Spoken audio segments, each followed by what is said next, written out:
बिस्मिल्लाहिर्रहमानिर्रहीम। अस्सलाम वालेकुम। इस वीडियो में हम जो हमारा सिक्स बेसिक क्वेश्चन है that is apportionment of deductions, इसके ऊपर थोड़ी डिस्कशन करेंगे। अपॉर्शनमेंट ऑफ डिडक्शंस का बेसिकली आइडिया क्या है? आइडिया ये है कि इसको पहले ज़रा थोड़ा सा हम अपने वाइट बोर्ड के ऊपर डिस्कस करते हैं कि अपॉर्शनमेंट ऑफ डिडक्शंस का आइडिया ये है कि आपका अगर कोई एक्सपेंस ऐसा हो जिससे इनकम्स डिफरेंट किस्म की जनरेट होती हूँ। दो टाइप ऑफ इनकम्स कमाने के लिए, या दो से ज़्यादा भी हो सकती हैं, up to income nth income. So दो या दो से ज़्यादा पर्पसेस के लिए एक एक्सपेंस अगर किया गया है और ये क्लियरली आइडेंटिफाई नहीं हो सकता कि ये एक्सपेंस एक्चुअली किस इनकम के लिए किया गया था, तो फिर आपको उस एक्सपेंस को अपॉर्शन करना होगा। सो अपॉर्शनमेंट ऑफ डिडक्शंस का बेसिकली आइडिया ये है। अब ये जो डिफरेंट तरह की इनकम्स हैं, ये टैक्स लॉ के हिसाब से हम देखेंगे, यानी डिफरेंट हेड्स ऑफ इनकम में इनकम हो सकती है। फॉर एग्जांपल आपने एक अकाउंटेंट रखा है जिसको आप सैलरी देते हैं, लेकिन वो अकाउंटेंट जो है वो आपके प्रॉपर्टी के भी जो किराए पे आपने प्रॉपर्टी दी हुई है उसके भी हिसाब किताब कर रखता है, और साथ में आपके बिजनेस के भी हिसाब किताब रखता है। तो अब इसका मतलब ये है कि इनकम तो दो हेड्स ऑफ इनकम में आ रही है, लेकिन पीछे उसके एक ऐसा एक्सपेंस है जो इन दोनों इनकम्स के लिए इनकर किया जाता है। तो फिर अब ये जो सैलरी एक्सपेंस होगा इसको अपोर्शन करना पड़ेगा इन दोनों हेड्स ऑफ इनकम में। इसी तरह इनकम अगर डिफरेंट रिजीम्स में है तो भी आपको एक्सपेंसेस को अपोर्शन करके रेलिवेंट इनकम के उसमें उसका एक्सपेंस ले जाना पड़ेगा। इसी तरह अगर इनकम्स जो हैं वो उसका जोग्राफिकल सोर्स डिफरेंट है, यानी इनकम पाकिस्तान सोर्स इनकम और फॉरेन सोर्स इनकम दोनों आपने जनरेट की, लेकिन पीछे एक्सपेंस कोई एक ही था, तो ये जो एक्सपेंस है अब इसको अपोर्शन करना पड़ेगा इन दोनों इनकम्स के दरमियान। सो इन अ नटशेल बात यह है कि आपकी जो एक्सपेंस है वो हमेशा फॉलो करता है अपनी इनकम को, राइट। सो जहाँ जहाँ इनकम जाती है उससे रेलेवेंट एक्सपेंस भी उधर ही चले जाते हैं। इनकम अपनी जगह पहले तलाश करेंगे आपके किस हेड ऑफ इनकम में जाएगी और किस टैक्स रिजीम में जाएगी, एग्जाम्प्ट तो नहीं है, वगैरह वगैरह। सो ये जो अपॉर्शनमेंट ऑफ डिडक्शंस का जो कानून है सेक्शन 67 और रूल 13 में लिखा गया है।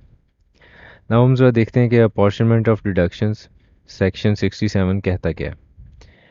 सो ये आपको रेड में कुछ चीज़ नज़र आ रही हैं, इस पे मैंने यहाँ पे एक सर्कुलर अटैच किया हुआ है। आप इस लिंक के ऊपर अगर क्लिक करेंगे तो एक पीडीएफ डॉक्यूमेंट खुलेगा। वो जो पीडीएफ डॉक्यूमेंट है that is actually circular number 7 of 2016। और इसमें जिस वक्त ये अमेंडमेंट आई थी, यानी डिडक्शंस की जगह पे और भी कुछ टर्मिनोलॉजीज ऐड कर दी गई, तो उसकी एक वजाहत दी गई है। और इस वजाहत में लिखा हुआ ये है कि ना सिर्फ एक्सपेंसेस बल्कि अलाउंसेस भी, जैसे डेप्रिसिएशन कोई एक्सपेंस नहीं होता बल्कि डेप्रिसिएशन अलाउंस होता है, तो उन अलाउंसेस को भी अपोर्शन करना होगा। इसी तरह जैसे डिडक्टेबल अलाउंसेस हैं जो कि एक्चुअली किसी हेड ऑफ इनकम का एक्सपेंस नहीं होते, तो उन डिडक्टेबल अलाउंसेस को भी अपोर्शन करना होगा। सो ये इस एक्सप्लेनेशन में बताया गया है कि जो अपॉर्शनमेंट है उसका जो अब दायरा कार है वो काफ़ी सर्कमफ्रेंस काफ़ी ब्रॉड हो चुका है। So any expenditure deduction allowance that relates with following shall be apportioned on reasonable basis. Derivation of income under more than one head of income, derivation of taxable income and income under final tax regime. So चाहे different regimes के अंदर incomes जा रही हो तो फिर उससे relevant जो एक्सपेंस है वो उसी रिजीम में आपने ले जाने हैं। उस रेलिवेंट रिजीम में अब डिडक्शन अलाउड हो या ना हो वो एक अलग उस रिजीम के कानून है, उसको हम वायलेट नहीं करेंगे इस सेक्शन 67 की वजह से। अगर उस रिजीम के अंदर जिसमें आप इनकम लेकर गए पीछे पीछे उसका एक्सपेंस भी चला गया, तो अगर वहाँ पे एक्सपेंस अलाउ नहीं है तो फिर वो उस एक्सपेंस का बेनिफिट नहीं ले सकेंगे। Derivation of income under a head of income and for any other purposes, यानी अगर वो एग्जाम्प्ट इनकम कमाने के लिए भी एक्सपेंस हुआ है तो भी आपने, और साथ में टैक्सेबल इनकम कमाने के लिए एक्सपेंस हुआ है तो उसको भी अपॉर्शन करना होगा। सो सेक्शन 67 के बाद जो अगली प्रोविजन है that is about rule 13। Rule 13 में क्या बताया गया जी? रूल 13 में फिर अब इसकी वजाहत है कि वो जो पिछले सेक्शन 67 के अंदर जो हमने कहा था कि रीजनेबल बेसिस पे अब आप इसको अलग अलग करेंगे, तब उसकी एक्सप्लेनेशन यहाँ पे दी गई है। सो रूल 13 ये कहता है कि अगर तो expense clearly allocable to an N इनकम, या फिर not clearly allocable to N income, किसी इनकम के साथ वो क्लियरली एलोकेबल ही नहीं है। अगर तो क्लियरली एलोकेबल है तो फिर उसको deductible chargeable against that particular income. तो यहाँ तो मामला बहुत ही क्लियर है, सीधा सीधा वो इनकम अपना एक्सपेंस अपने साथ ही ले जाएगी। लेकिन अगर ऐसा नहीं है, क्लियरली एलोकेबल नहीं है, तो फिर उसको क्या करना पड़ेगा, उसकी चीर फाड़ करनी पड़ेगी, यानी उसको अपॉर्शन करना पड़ेगा on the basis of following formula. So वो फार्मूला क्या है, वो सिंपल प्रोपोर्शन का फार्मूला है कि कॉमन एक्सपेंस को मल्टीप्लाई कर दो gross receipt of that class of income और डिवाइड कर दो gross receipts of all classes of income. So जितनी भी आपके पास टाइप्स ऑफ इनकम, जैसे भी मैंने एग्जांपल दी थी कि प्रॉपर्टी और बिजनेस में अगर आपकी इनकम है और पीछे एक सैलरी का एक्सपेंस है, तो जो ग्रॉस रिसीट्स होंगी बिजनेस की और जो ग्रॉस रिसीट्स होंगी प्रॉपर्टी के हेड ऑफ इनकम की, उसकी बेस के ऊपर हम एलोकेशन बनाएंगे। और gross receipts of a class of income, यानी कि जिस पर्टिकुलर हेड ऑफ इनकम में आप एक्सपेंस ले जाना चाहते हैं, और डिवाइड करेंगे gross receipts of all classes of income, यानी बिजनेस और प्रॉपर्टी दोनों की ग्रॉस रिसीट्स को जमा करके उससे डिवाइड कर देंगे। सो ये एक सिंपल प्रोपोर्शन है जिस बेस पे आप उस एक्सपेंस को फिर अपोर्शन कर देते हैं हेड अपनी हेड्स ऑफ इनकम के दरमियान। नाउ जो क्लास ऑफ इनकम, यहाँ पे जो वर्ड इस्तेमाल हुआ है क्लास ऑफ इनकम, इसकी वजाहत की गई है इसी रूल में कि वो डिफरेंट हेड्स ऑफ इनकम में हो सकते हैं, सैलरी, प्रॉपर्टी, बिजनेस, जो कि स्पेकुलेशन नॉन स्पेकुलेशन दोनों हो सकते हैं, कैपिटल गेन, अदर सोर्सेज, कोई सेपरेट ब्लॉक ऑफ इनकम है, कोई एग्जाम्प्ट इनकम है, कोई इनकम फंडर एफटीआर यानी फाइनल टैक्स रिजीम में है। और ये सारी सिचुएशंस पाकिस्तान सोर्स इनकम से भी आ सकती हैं और फॉरेन सोर्स इनकम से भी आ सकती हैं। तो the canvas is too broad कि आपके पास बहुत बेतहाशा सिनेरियोज बन सकते हैं कि आपकी इनकम्स बहुत सारे एरियाज में जा रही हो और पीछे एक्सपेंस एक ही हो। सो आपको उसको ग्रॉस रिसीट्स की बेस पे अपॉर्शन कर देना होगा। नाउ फर्दर इसमें कुछ इसी रूल 13 के अंदर मज़ीद इसकी कुछ एक्सप्लेनेशन है, वजाहत है। Gross receipts are net of sales tax and federal excise duty. Now जिस वक्त आप थोड़ा सा वाइट बोर्ड के ऊपर इसको डिस्कस करते हैं कि जिस वक्त आप करते हैं, तो आप बेसिकली लेट से आपने एक 100 रुपये की चीज़ सेल की, उसके ऊपर 17% सेल्स टैक्स चार्ज किया, तो आपने एक्चुअली पैसे जो हैं वो तो 117 आए हैं। तो आप इसकी ट्रांजैक्शन क्या रिकॉर्ड करते हैं, आप अपने पास कैश या बैंक को डेबिट कर लेते हैं 117 से, और सेल्स को क्रेडिट करते हैं आप 100 से। और सेल्स टैक्स चूंकि ये गवर्नमेंट को अदा करना होता है आपने, ये आपके पैसे नहीं होते बल्कि गवर्नमेंट के बिहाफ पे आपने लिए होते हैं, तो ये 17 आप लाइबिलिटी के तौर पे बुक कर देते हैं। उसके बाद फिर इस सेल्स टैक्स की एडजस्टमेंट होती है जो आप परचेजेस के ऊपर सेल्स टैक्स पे किया होता है उसके साथ, और फिर जो बैलेंस होता है उसको फिर पे करते हैं। लेकिन पॉइंट यहाँ पे ये है कि ये जो सेल्स की फिगर है, इसमें शामिल नहीं होता कौन सा अमाउंट जो भी आपने सेल्स टैक्स रिसीव किया था। तो यही बात यहाँ पे कही जा रही है कि आपकी जो ग्रॉस रिसीट्स हैं are net of sales tax and federal excise duty, तो उसमें ये दो चीज़ें आपने शामिल नहीं करनी है, फेडरल एक्साइज ड्यूटी भी और सेल्स टैक्स भी। Nature and source of each class of income shall be considered for allocation. ये फॉर प्रैक्टिकल एप्लीकेशन, ये बहुत ही इंपॉर्टेंट क्लॉज है कि आपको बहुत ध्यान से देखना है कि किस टाइप का एक्सपेंस है और क्या ये किस किस टाइप ऑफ इनकम के लिए इनकर हो सकता है। Above allocation shall be certified by chartered accountant or cost and management accountant in case accounts are required to be audited.